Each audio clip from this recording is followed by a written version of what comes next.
ఒకవేళ ఇరాన్ నుంచి మిసైల్ వస్తుంది అనుకోండి, ఆ మిసైల్ని ముందుగానే గమనించి 150-200 కిలోమీటర్ దూరంలోనే బ్లాస్ట్ చేయగల సామర్థ్యం ఉంది ఈ third radar system, third defence సిస్టమ్కి. సో ఇప్పుడు అది ఎలా కనుగొంటుంది? రాడార్ సిస్టమ్ ఎక్కడెక్కడి నుంచి మిసైల్స్ వస్తున్నాయి ఒక డేగ కన్నులా కనుగొంటూ ఉంటుంది. మీ అందరికీ గుర్తుండే ఉంటుంది S-400 ఎలా పనిచేస్తుంది? ఎక్కడి నుంచో దూరం నుంచి వచ్చే మిసైల్ని ముందుగానే గమనించి డైరెక్ట్గా ఢీకొనగలుగుతుంది. అటువంటి మాదిరిగానే ఈ థర్డ్ అనేది కూడా అక్కడ డిఫెన్స్ సిస్టమ్. సో ఇదేం చేస్తుంది? రాడార్ సహాయంతో దూరం నుంచి వచ్చే మిసైల్స్ని, డ్రోన్స్ని అటాక్ చేసే మోడ్లో ముందుగానే సిద్ధంగా ఉండి వాటిని పేల్చేస్తుంది. ఇప్పుడు ఆ థర్డ్ సిస్టమ్ బ్రేక్ అయిపోయింది. Terminal high altitude air defence system break అయిపోయింది.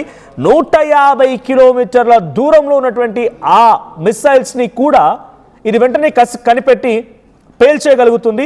అది రాడార్ సిస్టమ్తో పనిచేస్తుంది. కానీ ఆ రాడార్ సిస్టమ్ ఇప్పుడు బ్రేక్ అయిపోయింది, రాడార్ సిస్టమ్ కంట్రోల్ లేకుండా పోయింది. ఇంకొకటి పాట్రాయిడ్ P-8C-3, ఇది కూడా సుమారుగా 50 కిలోమీటర్, ఇది కొంచెం షార్ట్ రేంజ్.